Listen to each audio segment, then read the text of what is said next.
Om Namo Bhagavate Vasudevaya. Reading from Srimad Bhagavatam, 6th Canto, Chapter 10, Text number 11. In the matter of battle between the demigods and the Vritrasura. Sri Bhadrayana Ruvacha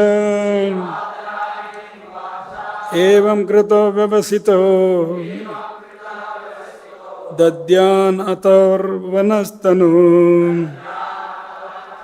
Pare Bhagavati Brahmani Atmanam Sannayanjaho. Translation and purport by His Divine Grace Bhaktivedanta Swami Srila Prabhupada ki jai. Translation. Sri Sukadeva Goswami said, Dadhici Muni, the son of Atharva, thus resolved to give his body to the service of the demigod. He placed himself, the spirit soul, at the lotus feet of the Supreme Personality of Godhead, and in this way gave up his gross material body made of 5 elements. As described in the first canto of Srimad Bhagavatam 1.13.55. Dhritarashtra analytically divided his gross material body into 5 different elements, of which it was made earth, water, fire, air, and ether, and distributed them to the different reservoir of these elements. In other words, he merged these 5 elements into the original Mahat Tattva. By identifying his material conception of life, he gradually separated his spirit soul from the material connection and placed himself at the lotus feet of the Supreme Personality of Godhead. The example given in this connection is that when an earthen pot is broken, the small portion of the sky within the pot is united with the large sky outside the pot. Mayavadi philosopher misunderstands this description of Srimad Bhagavatam. Therefore, Sri Ramanuja Swami, in his book Vedanta Tattvasara, had described that this merging of the soul means that after separating himself from the material body made of 8 elements, earth, water, fire, air, ether, false ego, mind, and intelligence, the individual soul engages himself in devotional service to the Supreme Personality of Godhead in his eternal form. Ishvaraha Parama Krishna Satchidananda Vigraha Anadir Adir Govindaha Sarva Karana Karanam. The material cause of the material element absorbs the material body, and the spiritual soul assumes its original position. As described by Sri Chaitanya Mahaprabhu, Jivere Sarupoi Krishnera Nitya Das. The constitutional position of the living entity is that he is eternal servant of Krishna. When one overcomes the material body through cultivation of spiritual knowledge and devotional service, one can revive his own position and thus engage in the service of the Lord. Thus in the Bhaktivedanta purport, Sri Bhadrayana Vacha Evam Krita Vyavasito Dadyan Athavaranastanum Pare Bhagavati Brahmani Atmanam Sannayan Jaho. Sri Sukadeva Goswami said, Dadhici Muni, the son of Atharva, thus resolved to give his body to the service of the demigod. He placed himself, the spirit soul, at the lotus feet of the Supreme Personality of Godhead, and in this way gave up the gross material body made of 5 elements. So in this chapter we are reading battle between the demigods and the Vritrasura. So previous verses we saw how Dadhici Muni, actually, in fact, following the orders of the Supreme Personality of Godhead, demigods approach Dadhici Muni to get his body and beg for his body. And just to hear the principles, we read, just to hear the principles of religion, Dadhici Muni jokingly refused to give his body, but for a higher purpose, he agreed to give it up. That's what here from this verse we are reading, that he placed himself, the spirit soul at the lotus feet of Personality of Godhead, and in this way gave up his gross material body. So, just to recap the previous 2 verses, which are in continuation to this. The 9th verse we read, if one is unhappy to see the distress of other living being and happy to see their happiness, his religious principles are appreciated as imperishable by exalted person who are considered pious and benevolent. So generally, this is the mood of a Vaishnava. He is para dukha dukhi. But whereas in this world we see it's just the opposite. If one is unhappy to see the distress of the other, but generally here we are happy to see the distress or the difficulties others go through. Correct? And happy to see their happiness. So we are not happy to see their happiness. So it's just a perverted reflection, this material world. But whereas the sages, advanced Vaishnavas, they are always concerned about the other living entities suffering. Para dukha dukhi. And in the last verse we read, this body which is eatable by jackals and dogs after death does not actually do any good for me, the spirit soul. It is usable only for a short time and may perish at any moment. This is the reality of the body.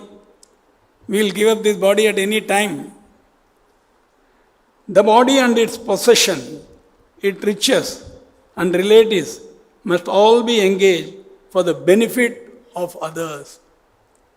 See, the total perspective of this Vedic understanding of this world is totally different from what we are seeing in the modern days. The body and its possession, its riches and relatives must all be engaged for the benefit of others. Whereas generally we want to use it for our own benefit, correct? We say, I have worked hard, I have earned a lot of money, I want to enjoy, my extended family should enjoy, like that. Or else they will become the sources of tribulation and misery. So, this body is very beautiful, handsome.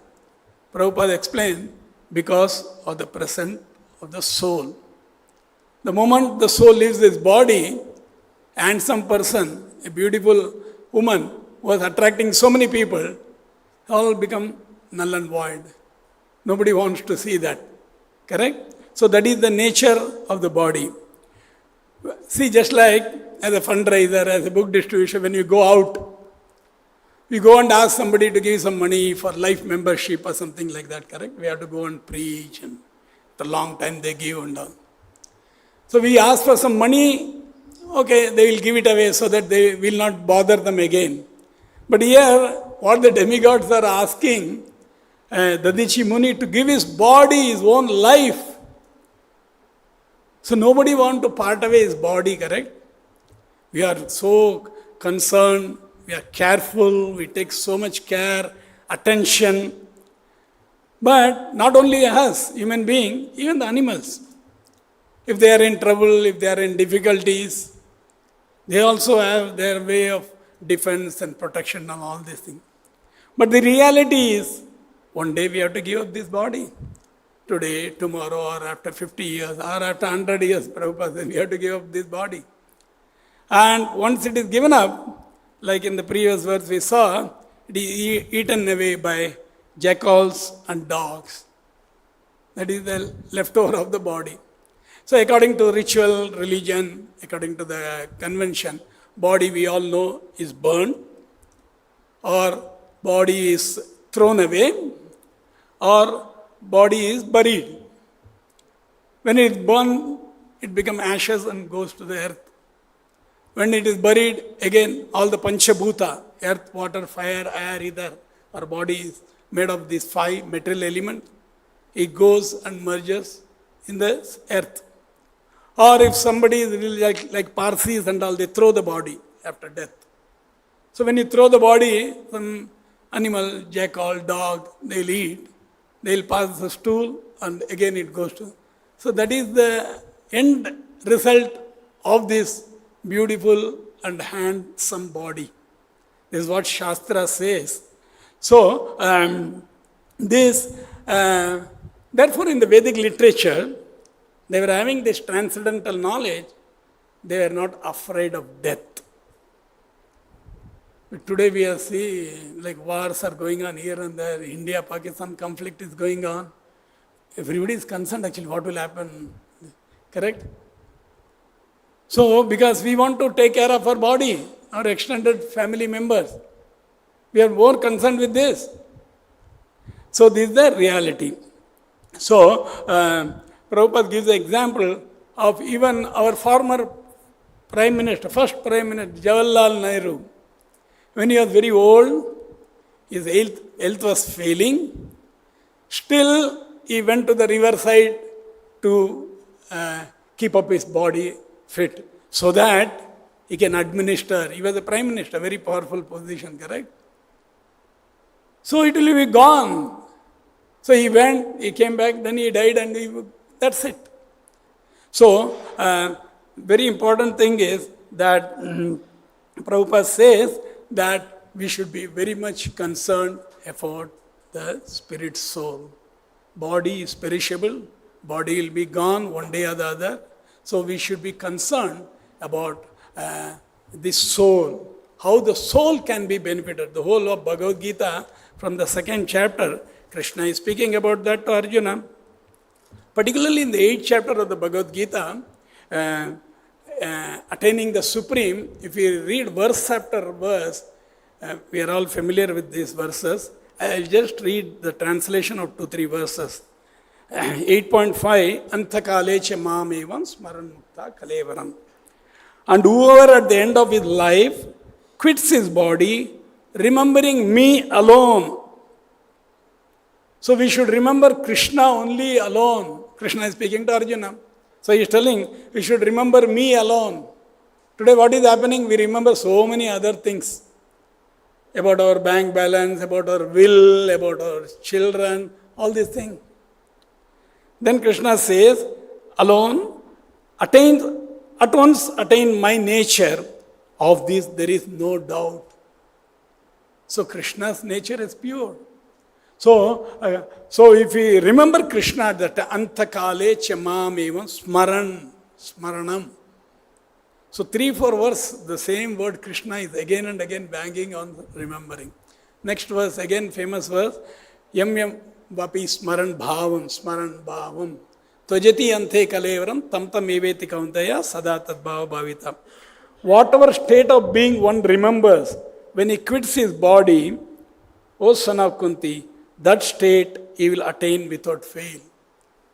So whatever state of being one remembers when he quits his body. In that small purport also. Again, in these purports, Prabhupada, in the first 8.5, he writes Hare Krishna mantra twice. So best way is to remember Krishna is to chant Hare Krishna, Krishna Krishna, Hare Hare, Hare Rama, Rama Rama, Hare Hare. In this 8.6 also Prabhupada writes Hare Krishna Maha mantra once. And there, the example of whom is given there, remembering 8.6. Yam yam vapi smaran bhavam. Bharat Maharaj. So Bharat Maharaj, he left his kingdom. He went to forest for meditation. There he came across a baby deer. And he got so much attached. He gave up all his gadgets, treasuries, queens, all these things. But he thought of that who will take care of that little deer. And like that he passed away. He left his body. So next life, he got a body of a deer. So, but in the body of a deer, actually Prabhupada explains, Bharat Maharaj has reached a stage called Bhava Bhakti. Rupa Goswami describes, correct, 9 steps. Ultimate is prema. So he has reached a Bhava Bhakti. Generally, devotees will not fall from the stage. But still, there is a risk. So Shastra gives this example, just like we know how Brahmaji got attracted towards his own daughter. Lord Shiva ran after Mohini Murti, feminine form of Vishnu. So power of illusion, Maya, is very strong actually. So, and he got a body of a deer. But in the body of a deer, Krishna gave the remembrance. So he did not want to commit any mistake again. He did not mingle with any deer and like that. So but again he had to give the body of deer. He got a body of human being again. He acted as a Jada Bharat. And there we hear the instruction, Jada Bharat talking to King Rahuguna. Very beautiful part of Bhagavatam that is also there mentioned. So he is speaking on the spiritual topic. He is giving that spiritual knowledge. You are thinking you are king. That's why you are telling, take me carefully, all this thing. But today you are king. Tomorrow, we don't know, after you leave this body, what you will become? So he also was shaken up. So like this. And in the 8th verse again, Krishna uses the same word. Tasma sarveshu kaleshu mam anusmara yuddhacha. See, tasmat in this also Prabhupada explained. Therefore, when the word tasmat is used, therefore means Krishna is concluding. He has said few things before and is concluding here. Therefore, Arjuna, you should always think of me in the form of Krishna and at the same time carry out your prescribed duty of fighting. Mai arpito mano buddhi mame veshisha samsaya. With your activities dedicated to me and your mind and intelligence fixed on me, you will attain me without doubt. See, like that Krishna is guaranteeing. You do this, you will come back to me. Like that, if we read this 8th chapter, very interesting actually. Next verse also, Krishna is talking of Partha Anuchintayan. So, Prabhupada translate Anuchintayan, constantly thinking of. So, we have to think of Krishna at the time of death. That is the highest perfection of life. So, Dhritarashtra, Prabhupada in this purport, today's purport is mentioning that, is quoting from that verse, Bhagavatam 1.13.55. We all know Dhritarashtra was so inimical toward the Pandavas because he was born blind. He had to rule because he was blind, he could not become the king, emperor. So he always desired his son at least should be had 100 sons. His son Duryodhana, eldest son, should become the king. So we know in the Mahabharata, he did so many tricks, so many planning. He wanted to wipe out the Pandavas. Pandavas were very simple, pure devotee. They are very much absorbed in thinking of Krishna. So they were not perturbed. So finally we know after the Kurukshetra war, because Krishna's plan was that all the Kauravas were on one side, Pandavas were on one side, their army were very small. But because Krishna was there with the Pandavas, they emerged victorious. Yatra Yogeshwara Krishna, Yatya Partho Dhanuddhara. Wherever Krishna is there, wherever Arjuna is there, there will be victory, opulence, everything. So, that was that position. So, even after the losing the war, Dhritarashtra, he was living in the house of, in the palace of Yudhishthira Maharaj, because he was the emperor. When Duryodhana and all other sons lost, all Kauravas were finished, Yudhishthira Maharaj was the appointed emperor, eldest of the Pandavas.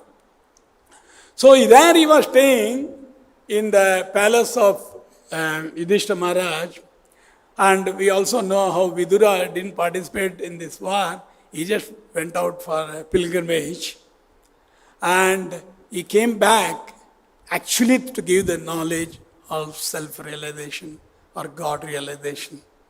So in that Prabhupada is quoting one of the verse, 1.13.55, that how Dhritarashtra, by getting this transcendental knowledge, if you read in the Bhagavad Gita also 4th chapter, Prabhupada translated as transcendental knowledge, Jnana Yoga. So he became fully convinced what he is doing, what is the... So in fact, Vidura uses harsh words, strong words to shake him up. You are living in the palace of your enemy earlier, and you are like a dog. Whatever they give food, you are eating. So he was shaken up actually. And so that chapter describes that he quits, Dhritarashtra quits home, that 13th chapter. So this is the position. Otherwise, we will be in our own world. We think everything is nice. If any danger comes, anything like, we will make some material adjustment and we try to prolong our life. But Vedic civilization, it is not like that. That's why we all know 1 to 25 brahmacharyal practice, then 25 to 50 grahastha, there's a verse, then 50, after 50, compulsorily they will take vanaprastha, and by 75 they will take sannyas. Because ultimate goal of life is to please Vishnu or Krishna. Because if you are caught in the household life and all, there are chances actually we can be deviated. So that's why we should be very, very serious in our practice of this devotional service. And anybody is engaged in devotional service, practically doing service for the Lord, actually Lord will give protection. It doesn't matter you be in any ashram. Otherwise there is a very risk of falling down again into this material world. Similarly, so the passing away of Dhritarashtra is very, very special. There also Prabhupada writes few things about in the purport. Dhritarashtra analytically, see, he has got this knowledge now, analytically divided his gross material body into 5 different elements, of which is made of earth, water, and distributed them to the different reservoir of these elements. In other words, he merged these 5 elements into the original Mahat Tattva. By identifying the material conception of life, he gradually separated the spirit soul from material connection and placed himself at the feet of the Supreme Personality of Godhead. So we are all in this catch-22 situation. We have this body, material body consisting of senses, made of Panchabhuta, and we have this soul inside the body. So we should identify this. We should come out of this bodily concept of life. And our connection, then he separated the spirit soul from the material. So same like that, same thing we see here also, that Dadhici Muni is doing. Because this earth, Panchabhuta, what we have got, is again we are going to give it back. So, but the soul, we should be placed at the lotus feet of the Lord, meaning we should be engaged in the devotional service of the Lord. In fact, in the 9th chapter, also 1st canto, there are nice verse, same like that. Bhishma Deva's passing away is very glorious actually. I'll just read a portion of that purport, 1.9.43. Sukta Goswami said, thus Bhishma Deva merged himself in the super soul, Lord Sri Krishna, the Supreme Personality of Godhead, with his mind, speech, sight, and action, and thus became silent as his breathing stopped. This purport. The stage attained by Bhishma Deva while quitting his material body is called Nirvikalpa Samadhi. Some technical word Prabhupada is using. Nirvikalpa Samadhi. Because, why? He is giving the meaning, he is extending further. Because he immersed himself in thinking of Krishna. So Bhishma Deva has the fortune, correct? So Krishna was there in the battle, he was on the deathbed. Krishna has personally come. All the Pandavas were there. Yudhishthira was there. Actually, Krishna wanted to glorify Bhishma Deva. Krishna has already given all this knowledge. He could have directly given knowledge, spiritual knowledge to Yudhishthira Maharaj also. But no, he wants, because who is Bhishma Deva is very advanced. He is a Mahajana, one of the authority. Mahajana ena gatassa panta. So a Mahajana, a advanced Vaisnava, when they leave, actually they will leave according to the scriptural injunction. And when they leave the body also, they are not at all fearful. Because they know their destination, next destination. Just like Srila Prabhupada, when he left his body, so because we assume this material body, a lot of material tribulation will come. But his consciousness, he was translating Bhagavatam purport till the last day. And barely he could take little liquid for last 9 months or something like that in 1977. See their consciousness, it is absorbed in Krishna. That is actually Krishna consciousness means we should be always be absorbed. That is actually this nirvikalpa samadhi. It's a trance. Always be absorbed in the thoughts of Krishna, in glorifying Krishna. That's what here is mentioned. So, Bhishma Deva was very fortunate and he had that boon. His father only gave that boon, Santanu Maharaj, that he will have a Ichha Mrityu. That is, if he desires, then only he will die. Because we know that full story, I am not going. His father wanted to marry Satyavati, and Satyavati's father was a fisherman. He didn't want to give to this king because he had a grown-up son.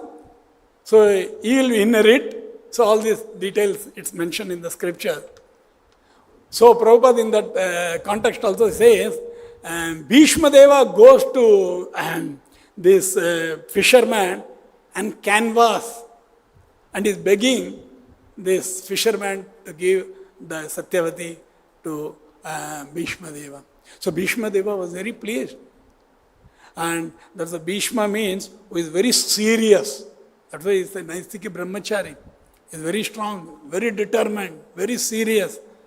All these words are used. So Bhishma, so his father immediately blessed him, Ichha Mrityu. If you desire, then only you will die. We don't have that option, correct? We have to die. Suddenly it's gone. Particularly when this COVID came 5 years before. Suddenly you are speaking to somebody, next day you call, he is no more actually. Many in our own close friends, relatives, everybody would have come across this. So that is the thing. We don't have any choice. But Bhishma Dev had this boon, so he had that Ichha Mrityu. So, and here I'll just read little more purport. Because he was merged in thinking of the Lord and his mind into remembering his different activities. He chanted the glories of the Lord, and by his sight he began to see the Lord personally present before him. And thus all his activities became concentrated upon the Lord without deviation. See, this is Ananya Bhakti. Ananya Chintayantoma Ejana Pariyupasate. In the Bhagavad Gita also Ananya word comes many places. So, to such a devotee, Krishna says, I will provide what you lack and I will preserve what you have. So, this is the highest stage of perfection, and it is possible for everyone to attain by this stage by practice of devotional service. So, we may say, okay, Arjuna was fortunate, Krishna was giving instruction of Bhagavad Gita, Bhishma was on the bed of arrows, Krishna had darshan of. What about us? Where is Krishna? So Prabhupada then he explains about the devotional service consists of Navavida Bhakti. He explained little that. All the 9. Any one of them or all of them are equally competent to award the desired result. But they require to be practiced persistently under the guidance of an expert devotee of the Lord. So we are all so fortunate. Prabhupada has given all these things, what we have to do. We need not go and research anything. Like some older devotees of during Prabhupada time also. Prabhupada was speaking about the basic thing. Because we heard in few classes also, correct, about Gopi Bhava and all these things. So we can't get into all those things. What is our condition now? We are in the bodily concept of life. We are conditioned. We can't understand all these things. Immediately we will come to the material platform. So Prabhupada has given us what we have to do. We do our morning program, we do our service, engage. Prabhupada says, correct, from morning 4 o'clock till night 10 o'clock, we should be absorbed in the service of the Lord. One thing or the other. The Navavida Bhakti is nothing like that. Is the same thing. Chanting, hearing, reading, remembering, worshipping, praying. We can all be engaged in this. Then Prabhupada writes, the first item, hearing, is most important item of all. And therefore, hearing Bhagavad Gita and later on Bhagavatam is essential for a serious candidate who wants to attain the stage of Bhishma Deva at the end. See, this also again and again Prabhupada mentions. We may think to read other Acharya's book and there. Actually, Prabhupada has given everything very simple and we can understand very easily in English language. So this is itself is sufficient. That's why Chaitanya Mahaprabhu also said, this Bhagavad Gita and Srimad Bhagavatam, these two literatures are sufficient actually to realize God, to realize our own self, that we are not this body, we are all spirit, soul. So Prabhupada here he mentioned a serious candidate who wants to attain the stage of Bhishma Deva at the end. So one day we are going to leave the body. So if you are serious, if we practice according to the guidance of the bona fide spiritual master Prabhupada, then we can also reach that stage actually. The unique situation of Bhishma Deva's time of death can be attained even though Lord Krishna may not be personally present. His words of Bhagavad Gita or those of Srimad Bhagavatam are identical with the Lord. This is what he has to understand. Abhinnatvam namanamino. Lord, Lord's name, Lord's form, Lord's pastime, Lord's instruction, they're all absolute. They're identical. They're non-different. So when we are reading Bhagavad Gita, actually we are hearing from Krishna. If we are reading in a submissive mood and following the instruction of Prabhupada, actually we are directly hearing from Krishna. There is no difference. They are sound incarnation of the Lord and one can fully utilize them to be entitled to attain the stage of Bhishma Deva. See, Prabhupada is writing 2-3 times in this purport. We can attain the stage of Bhishma Deva. He was so exalted. But who we are. But we can also attain the same thing by the process of devotional service. Then Prabhupada concludes this purport. Every man or animal must die at a certain stage of life. But one who dies like Bhishma Deva attains perfection. And one who dies forced by the laws of nature dies like an animal. That's the difference between animal and human being. We have got this faculty, we have got this intelligence, we can understand. We can render practical devotional service. This is the difference between a man and animal. The human form of life is especially meant for dying like Bhishma Deva. So, there are many examples like that, how these exalted devotees, munis, these Mahajanas, they gave up their body. We are all familiar with Parikshit Maharaj also. Parikshit Maharaj was cursed to die within 7 days. And Bhagavatam explained, Parikshit Maharaj was so powerful, Raja Rishi, he was a saintly king, he could have easily countered that curse. But no, he accepted as a blessing in disguise. Because he at least got 7 days notice. Correct? Prabhupada in many places he writes this. Whereas we don't know, we are going to live 7 seconds, 7 minutes, 7 hours, 70 years, we don't know. So he was so fortunate. So immediately what he did? He also gave up his kingdom. He straight away went to the bank of the river. There, by the will of the providence, he met Sukadeva Goswami and he asked those 6 questions. And based on that, we are reading this Bhagavatam daily here. So this is the ultimate perfection of life. To attain the supreme, in the 8th chapter Bhagavad Gita, Krishna is very elaborately, and later on Krishna says there also that if you part during the night time, you will be demoted. If you pass away during light, you will be benefited. All these things are mentioned. Again, actually, last but one verse, 8.27, Prabhupada concludes there also.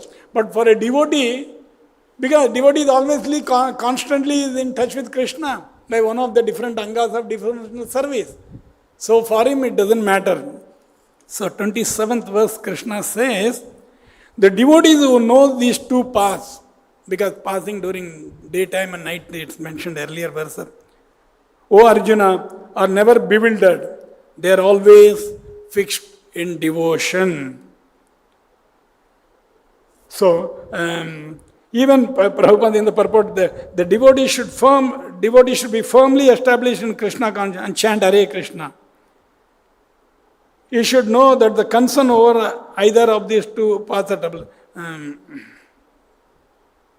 Yukta Vairagya is talking about. A devotee of the Supreme Lord should not worry whether he will depart either by arrangement or by accident. The devotee should be firmly established in Krishna consciousness. So, how we are firmly fixed in Krishna consciousness? Very simple thing actually. Little austerity we have to take. We have to just follow this program which Srila Prabhupada has given. Following sadhana, chanting nicely 16 rounds, and engage in whatever service we have been allotted.